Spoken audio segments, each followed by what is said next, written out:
अहं भव शर्मा इदानीं डेक्कन् कालेज् पुण्यपत्तने डेक्कन् कालेज् इत्यत्र कोशशास्त्रविभागे तत्र कार्यरतोऽस्मि। न श्रूयते? अच्छा, सम्यक् सम्यक् एव। तर्हि इदानीं डेक्कन् कालेज् पुण्यपत्तने डेक्कन् कालेज् इत्यत्र कोशशास्त्रविभागे कार्यरतोऽस्मि।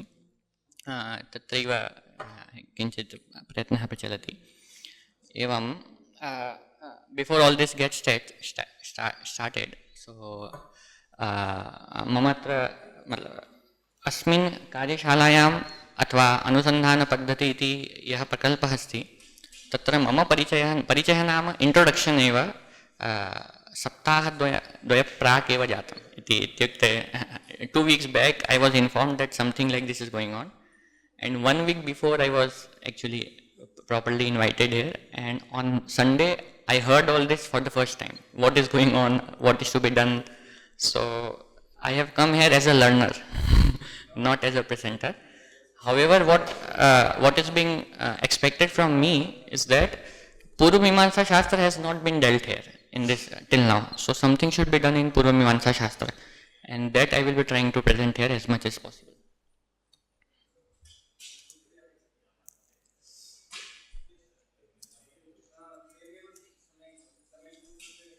There is one more thing, एक और भी चीज़ है कि माने जितना मुझे पिछले 2-3 दिन में समझ में आया अथवा जो मेरी परिकल्पना है वो यहाँ प्रस्तुत करना ही मेरा प्रयोजन है।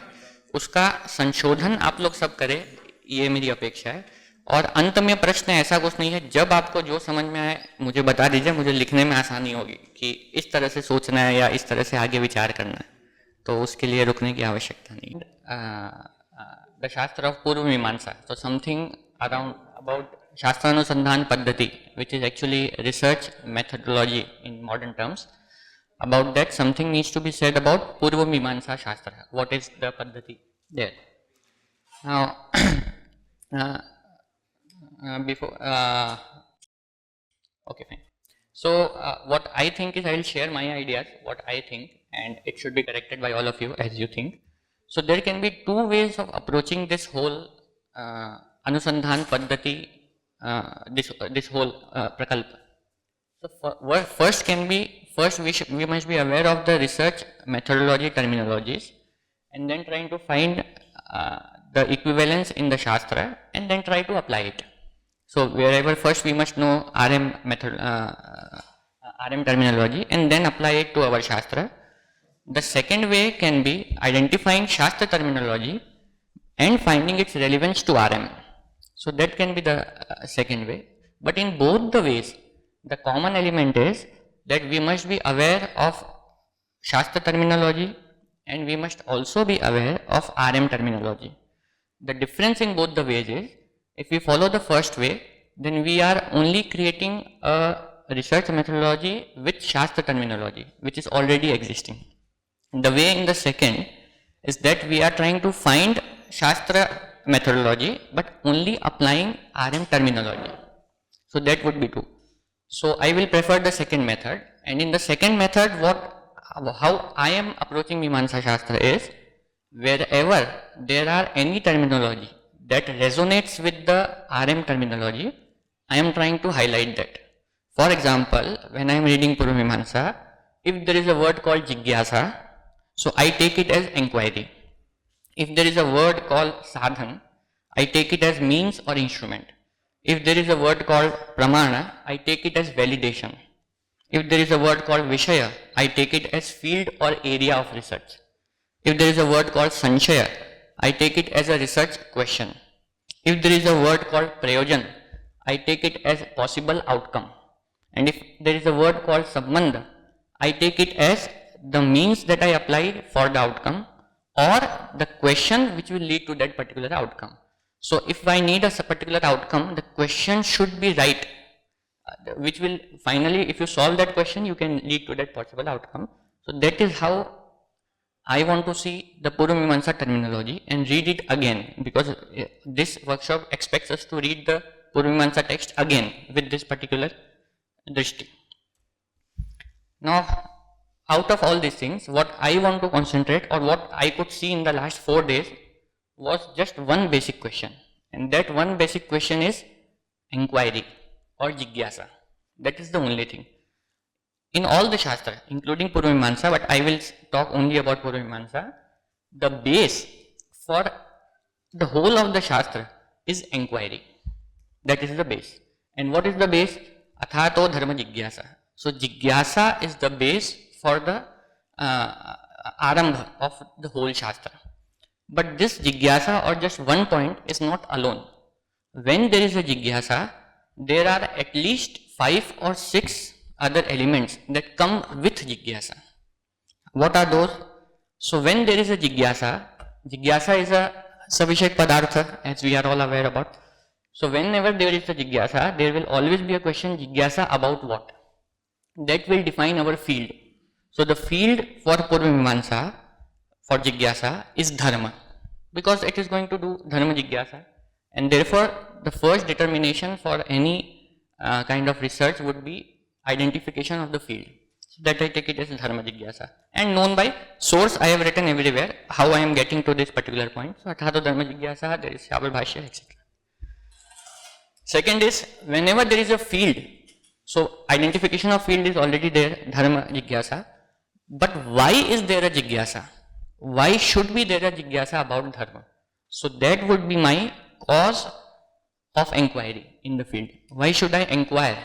So the cause of inquiry in Purvamimamsa is dharmam prati vipratipannaha bahuvidah kechid anyam dharmam ahu kechid anyam. So with respect to dharma, some people say that this is dharma, some people say that that is dharma, and there is no certainty or nirnaya about what is dharma. So this is the base for the inquiry. So what the cause of inquiry is this. Now cause of inquiry in Purvamimamsa is, I have written unclear, but cause of inquiry in other Shastra will be somewhere it will be ambiguity, somewhere it may be non-performance. So if I want to perform something and I do not know, so it will change.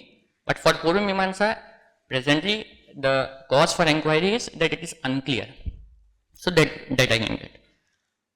Now what is the situation in case of non-inquiry? Suppose I do not inquire. I am not clear about what is dharma and I do not inquire. So we should not stop there. There should be an inquiry. And why it is so? Because if we do not inquire, it will finally lead to some kind of harm or adverse effect. So one of the prayojan will be clarity of the topic. The other prayojan will be removal of the adverse effect. And how is that? So it is already there in the Shabal Bhashya. Soyam avicharyamanaha kechideva upadadano vihanyeta anartham cha richet. So if we follow the dharma without following without knowing what is dharma, will lead to the adverse effect. So inquiry, field of inquiry, cause of inquiry, and adverse effect in case of non-inquiry. So these are the four at the initial level. These 4 aspects of research methodology may be identified at the beginning. Now when there is an inquiry, and now we are aware that there should be an inquiry, because if there is no inquiry then there would be harm, etc. So the next question will be, what will be the method of inquiry or the manner of inquiry? And Shabal Bhashya in this is very, very clear. At the beginning itself, he says that the inquiry about any subject is basically divided into 5 questions. So he mentions it, if you answer or address these 5 questions, you address any kind of inquiry. What are those? Ko-dharma. So first you should identify what is dharma. And simple answer is yagadi eva dharma. Answer is not important here, of course, we all know. But the first would be ko-dharma. The second would be katham lakshana. So you cannot leave it undefined. You have to define what your field of inquiry is. Kani sadhanani. So you should define whatever is the right means. Kani sadhana abhasani. Now in research methodology, there is very risky field if we term something as something is right and something is wrong, because nothing is wrong. So the only thing is, for dharma something can be incorrect, for other things it may be correct. So it should be what are the incorrect means, that also should be removed. And finally kim parashteti. So what would be the purpose of it, or what it will lead to? So any inquiry may be dealt with, or the method of inquiry, the model presented by Shabal Bhashya for method of inquiry are these 5 questions about any topic. Now, these are independent topics, by the way. So, when there is an inquiry, there is always why there is an inquiry, the field of inquiry. The second question will be what will be the method of inquiry. The third question will be what is the scope of inquiry. So, dharma is our field, but scope is for dharma what are we looking at, what should we look at. So, the first praman will always be Veda. So, that he has said. So, my scope of inquiry is Veda, but is it all? No. So, dharma is also obtained or is also known by Smriti. So, Smriti is the next scope. So, it defines the scope, and dharma is also known by Achara. So, it is also defined by Acharya. So, the scope of inquiry of dharma is Veda, Smriti and Achara. So, there is a definite discussion on the scope of what your field of topic is and where your inquiry should be. So, that is the third model which is presented by Purvamimamsa Shastra, and what I am talking about is only from the first adhyaya that I have been able to see till now. But this scope of inquiry is not without hierarchy. That is also defined. When you define the scope of inquiry, you must define the hierarchy also. And what is the hierarchy? The hierarchy is that Veda is the main source. I call it as primary source. And when you move to secondary sources, so then Smriti becomes a secondary source, and secondary to secondary source is Achara. And why do I say like this? So there can be a primary source, there can be secondary source, and there can be a sub-secondary source also. And along with the hierarchy in the scope, there is also limitations in the scope.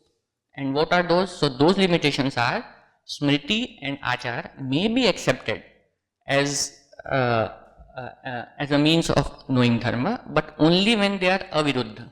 So together, Achara should not be in virodha to Smriti and Veda. Smriti should not be in virodha to Veda. Only then they qualify to become the scope. Only then they are included in the scope. So defining the scope, expanding the scope, and limiting the scope. So these 3 are the models that has been discussed in the first part, second part, and third part.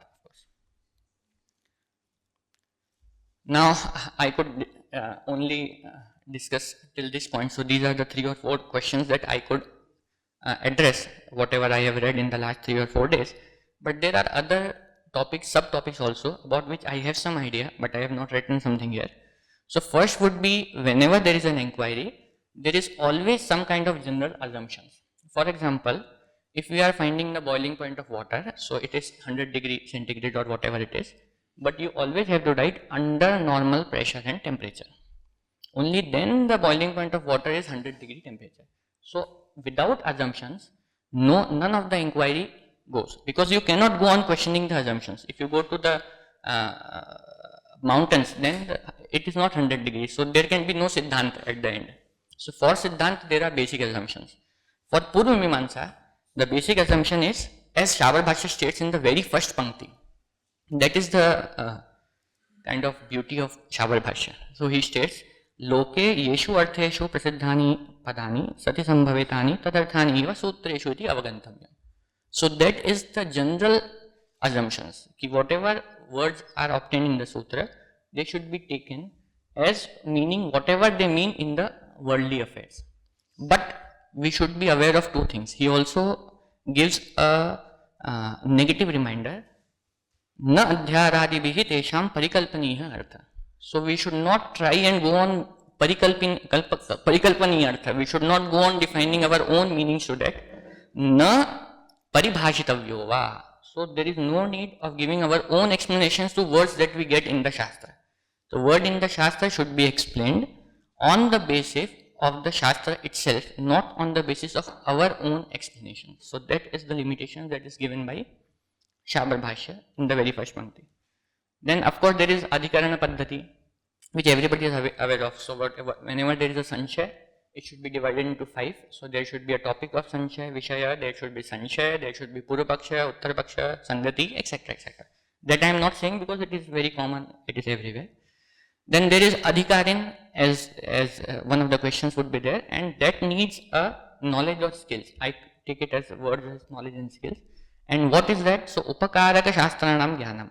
So Shloka Vartik states that Mimamsa Shastram Bahu Shastra Upakarakam. So many Shastras are required in order to enter into this Mimamsa Shastra, and they include Vyakaran Shastra, mostly Vyakaran Shastra and other Shastra. Nyaya Shastra, Vyakaran Shastra should be already present in order to enter.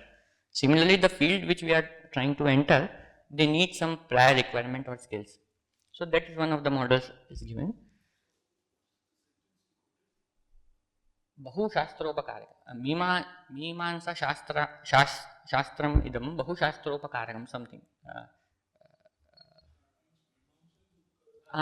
There are two meanings of that. Mimamsa is upakarak to many shastra, and many shastras are upakarak to Mimamsa. So there is Bahuvri Samas as well as the other Samas. So there are two interpretations for that.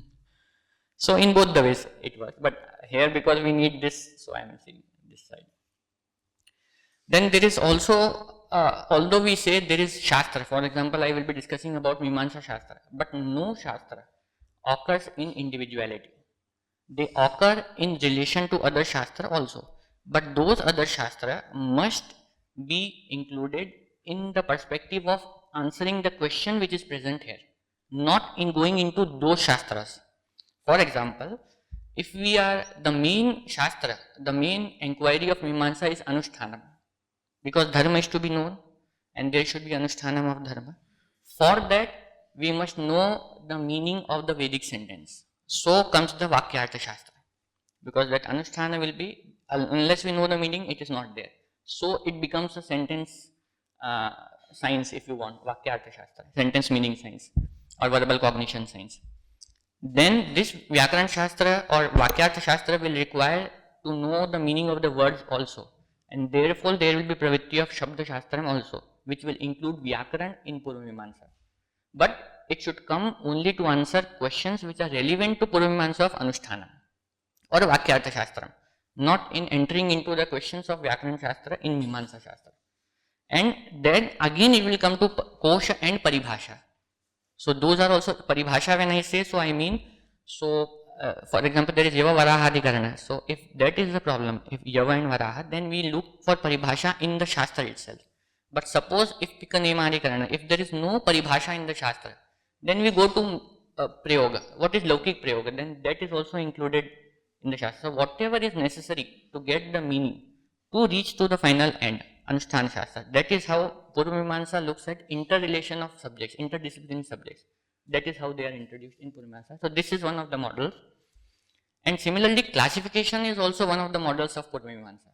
So how Purvamimamsa classifies is, so if there is an inquiry or research question, so they can be divided. So if Dharma is the inquiry, so Dharma inquiry can be divided into 12 subcategories.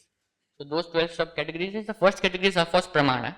So we must first discuss what is the Pramana, then there is a Bheda. So how to come at Karma Bheda, then how to arrive at sciences which will determine that this is the primary, this is the auxiliary, matlab Angangi Bhava. Then there is Pravritta, then there is Krama, then there is the 12 chapters of Purvamimamsa. But those 12 chapters are addressing each particular field of inquiry. Dharma is the larger field, smaller fields are these 12 fields, and each field has independent research questions in the form of each Adhikarana. So that is one of the kind of classification of Purvamimamsa. There is another kind of classification. That is, if Purvamimamsa says that Dharma is its main field and the main source of Dharma is Veda, then Purvamimamsa also classifies Veda in these 5 sentences, which is known by everybody. So Vidhi Mantra Namadena Nishedha Arthavada, like that. So there can be classifications of the field and the research questions also. There can be classification of the sources which are to be analyzed for those particular fields also. So basically I didn't have much time, but whatever questions I could see only in the first adhyay, and that also in the basically in the first part and the second part of the Purvamimamsa, that I could see and present here. So thank you.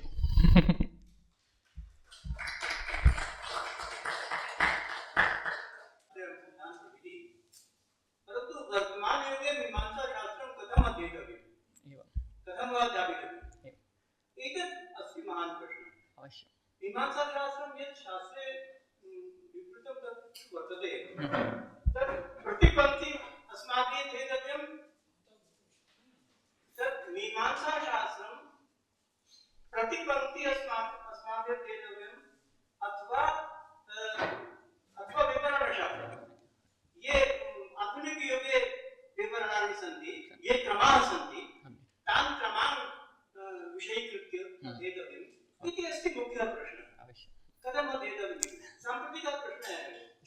So actually यद् भवद्भिः पृष्टं तदेव मम वस्तुतः विषयः, सः एव मम वस्तुतः अनुसन्धानस्य विषयः अस्ति। तत् मम रुचिः, मम तत्र रुचिः तत्रैव अस्ति इति। तर्हि माडर्न् सैन्स् मध्ये हर्म्युनेटिक्स् इति एका शाखा अस्ति। हर्म्युनेटिक्स् नाम प्रायः वाक्यार्थशास्त्रवत् एव। Hermeneutics actually means the science of interpretation, how to interpret anything. So that is hermeneutics. And the origin of hermeneutics was actually its origin is, I don't know whether I should say or not, but it comes from the Greek mythology. So whoever their god is, they used to send messages to people, and Herms were a kind of Gandharva. So they will be transferring the messages, so from the god to the people, and from there the word comes hermeneutics. So hermeneutics is message transfer, so the interpretation of messages. So to your questions, I would like to just quote one adhikaran which comes in the first adhyaya only, and that adhikaran is the main Vishay Vakya of that adhikaran is aktaha sharkaraha upadadhati, very common adhikaran. So there is something called, you need to keep some small pebbles of stones, but you should anoint them, उस पे लेपन करना चाहिए, तो लेपन करके उन पत्थरों को रखना है। इतना सा प्रश्न है। इस वाक्य में अक्ताह शर्करा उपदधाति में किसी भी प्रकार का वाक्य समझने में अबोध नहीं है, क्लियर है वाक्यार्थ, अक्ताह शर्करा उपदधाति। इसका प्रश्न इंक्वायरी कहाँ आता है? न कि वाक्यार्थ शास्त्र में, किंतु अनुष्ठान में इंक्वायरी आती है कि अक्ताह तो बोल दिया, किंतु केन अक्तव्य, केन अंजनम कर्तव्य इति न ज्ञायते। ये यहाँ पे प्रैक्टिकल प्रॉब्लम है, अंजन कैसे करना चाहिए। और उसका जो शास्त्र बताया, वो बताया कि आसपास के वाक्यों को देखो, संदिग्धेतु वाक्य शेषात, ऐसा उसका प्रिंसिपल है। तो आसपास के वाक्यों को देखो, वहां पे एक आयुर्वैघृतम या तेजोवैघृतम, ऐसा दो उसका वर्जन मिलता है, ऐसे एक वाक्य आता है। तो घृत की वहां पे प्रशंसा की गई है। अब ये जो वेद शास्त्र है, ये किसी की प्रशंसा करने के लिए नहीं आया है।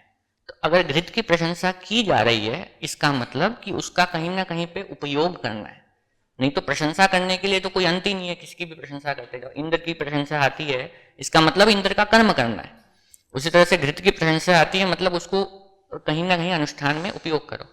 तो इस प्रिंसिपल से घृत की प्रशंसा आने के कारण उसी प्रकरण में, प्रकरण इसमें मुख्य प्रमाण है, उसी प्रकरण में घृत की प्रशंसा आने से घृत से अंजन करना है, ऐसा मीमांसक सिद्धांत करते हैं। तो ये हो गया, मीमांसा की प्रॉब्लम सॉल्व हो गई। जो प्रॉब्लम अभी नहीं आएगी, लेकिन इसका जो सिद्धांत है, न्याय है, वो है संदिग्धेषु वाक्य शेषात।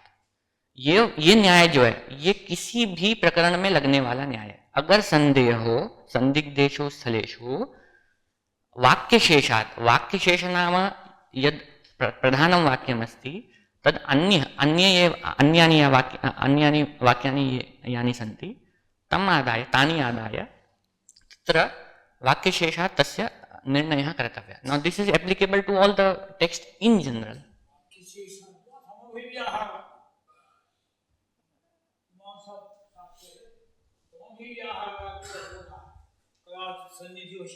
समभिव्याहारत्वं मीमांसाशास्त्रे तु वाक्यमेव, समभिव्याहारत्वं नाम वाक्यमेव। तर्हि महावाक्यम् आदाय उच्यते चेत् पदयोः भवति। तो हर्मेनेटिक दृष्टि से, हर्मेनेटिक दृष्टि से ये जी जी